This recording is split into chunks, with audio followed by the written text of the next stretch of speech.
Welcome, everybody, to Resilient Now podcast. So happy you are here today with us. This is a place where you can find, hopefully, hope, strength. If you're going through something in the world that is hard or devastating, hopefully, the whole purpose of this, Resilient Now podcast, the website, and all the shows on Spotify, YouTube, and Apple are to find you somebody who's gone through what you're going through right now and is on the other side of that story. And you can listen to that person multiple times for free on my website or on any of the shows we have on those platforms. So we're really happy you're here. I have a very special person. She doesn't know, but I'm a big admirer of her from far. I've known her for a few years, not intimately, but I know her. And I've always, like I said, I'm a big fan of hers. And that I got her to do this, it's definitely a God thing. So I'm super happy. So, Lisa, welcome to the Thank podcast, to you. Resilient Now Thank you podcast. so I'm so much. excited. I'm so excited. Oh, I have to put this do not disturb so people don't bother us. Um, so I wanted to ask you, what does resilient now mean to you? Well, I had to Google the word real quick to make sure I knew what resilience meant. And I think I do. And I think for me, resilient now is about the ability to bounce back and, yeah, bounce back and stay present and hopeful, optimistic, even when you're going through a really tough time. Okay, thank you. Thank you. I always like to ask all the speakers that because Yeah. everybody has a different take on it, which is, I I think, really love this. helpful for people. Oh, of course. Okay. Also wanted to talk real quick about the website is we have the website Resilient Now podcast. There's resources. So there's also some free 12-step programs. So there's links to those it's on the resource page. There's also some speakers in Spanish. So you can, there's a lot of things there that you can use as well. So without further ado, please take the floor. I can't wait to hear your resilience story. I have no idea what it's going to be, so I'm super excited. So let's go, Lisa. Yeah, I had no idea what it was going to be either. I asked God before this what to share, and so I'm going to share about a time. Let's see, what year was it? End of 2006. My father died, and my brother, right on the heels of that, my brother got a mysterious autoimmune disease and could have died. So I think I'll start with my father's death because that was the first experience I have of, you know, going through the death of another human. And I think what it taught me, and the biggest gift of it, aside from obviously being able to be there, was like staying present. Um, if you haven't gone through the death of someone very close to you and been with them as they died, then from the other side of that, I can give you the gift that his death gave me, which is really it's only about today. Yay. And that period where I was with him and he was dying, which I guess gratefully was only 6 months, but also was, especially the last 2 months, I moved to Washington, D.C., where I grew up. And my days were really simple. It was like Starbucks, Bikram yoga, CVS. That was kind of the loop that I made multiple times a day for him and for me and for my mother who was there and my brother on and off. But it got really simple. It was just about spending time together, watching TV shows that he loved, like Seinfeld, Curb Your Enthusiasm, listening to Johnny Cash, and taking walks with him for as long as he could. And then, those walks without him when he couldn't anymore. And that gift of presence is something that I've carried with me. And I think that's my greatest spiritual gift now to give to others is the awareness of, and to myself, because trust me, I forget.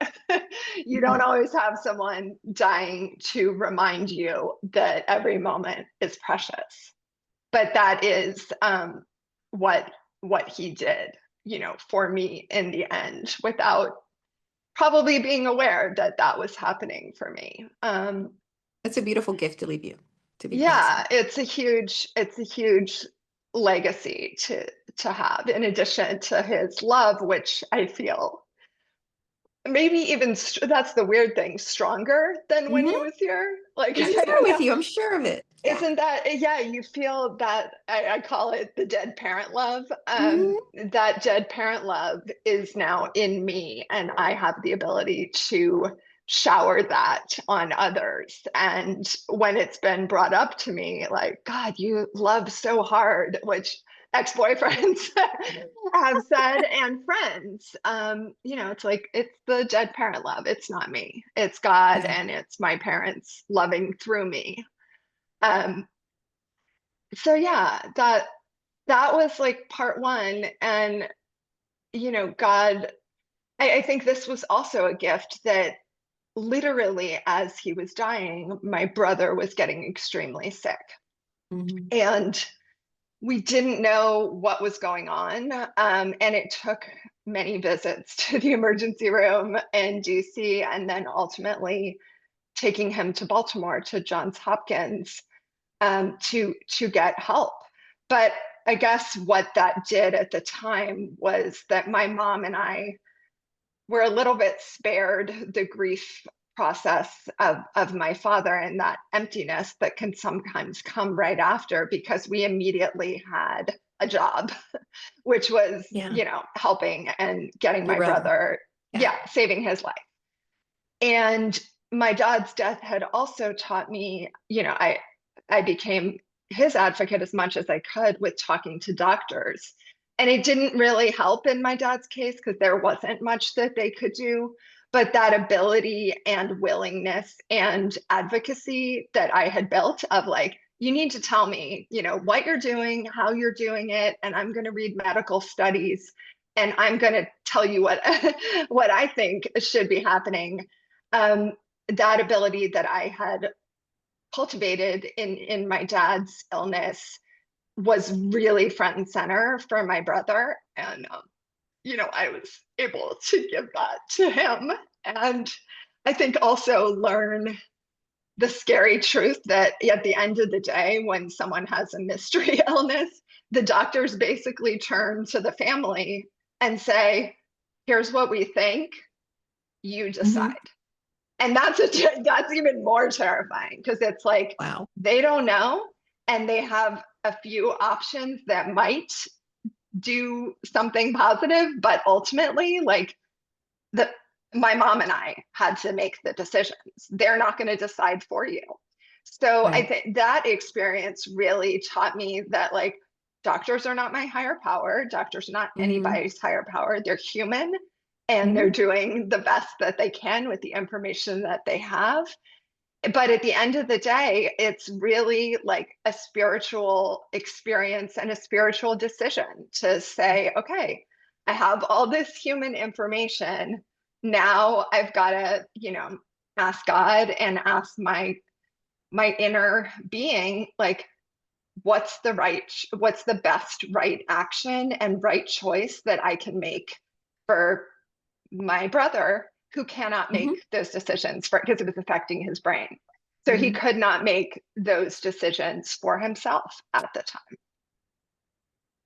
My goodness. That was so hard to go through your dad's death and then going through your brother's, but it's weird. It's so weird how it helped you in a way. And then Yeah. I've never connected this, but until you said it, you said the dead parent love.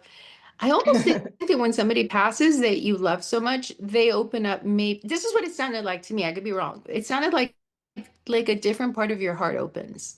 Like you, like a part that was like wasn't ready to open, it like opens, and you can give love to people because you went through that mourning and I mean, I'm not saying it's a good thing or a bad thing. I'm just saying it Yeah. sounds that way to me. So I think that's a beautiful thing that you said that because now you love really hard, like even more, you know? So, Yeah. I mean, yeah, it's I think of beautiful. it as like, they're physically not here anymore, but their love is absolutely here and it's in me. Yeah. Like, I feel like it was in me already, but it got like fully transferred Right. when they died. So now it's just And like open, I don't just have more my open. heart, I have two other people's hearts inside of me. How's your brother doing? He's doing really well. I'm glad to say, he's healthy, he has a family, and they're doing beautifully. And it was a long process, but he is, operating at 150% and very healthy and living a wonderful life. So you couldn't ask for any better outcome than that. I'm extremely That is grateful to. the best outcome. The best. So before we go, because I always ask about your top gratitude when we're going to Yeah. finish, but if there's like one or two things that when you were going through that time with your dad, and I really love what you said that you were taking your yoga and you were doing, your walks and, Yeah. and I know first with him and everything, but what's like a top thing that you would say when you're going through that period with your father? Like you get up in the morning, what would make you keep going? And what would help you, like a tool? And then maybe with your brother too, that somebody could like do if you can think of something. Well, I guess the gift of someone, dying is that you want to Mhm. spend every moment, you want to be awake for every Okay. moment that they are. So in a way, I built my schedule around him and then around my brother. And then my mom has since passed away as well around her at the end. It's um, the immediate need and becomes very clear. The next indicated actions are very clear. So in a way, it takes all that, like, what am I doing today? Or how am I still like Yeah. all that kind of goes away because you have a very clear plan. At least in my case, You I did. right. It's all about them. But you did put the oxygen mask. You did take care of yourself, so you could like Yeah. definitely take care of them. So that's super Yeah. important. And I think like taking care of yourself, especially when you're taking care of, family, loved ones that are going through, just terrible things like this. So thank you for showing up for yourself. That's Yeah. amazing. So you could be there for them. And I'm really sorry for your loss, for your dad and your Yeah. mom. And I'm glad your brother's better. So what's your top gratitude? If you had to like pick one gratitude or two, or you can do two if you want, that you're really grateful for today. Oh, today. I mean, I'm grateful for my health and like the love of I say I do gratitude list almost every day. And it's my parents' love is on that list every day. Because I'm aware of its Mm. power and I'm aware of the spirit that I hopefully bring to my interactions with people Mhm. because of them. So health and love are number one and number two, and fun is number three, I guess. Lisa, thank you so much. I know this is going to help so many people.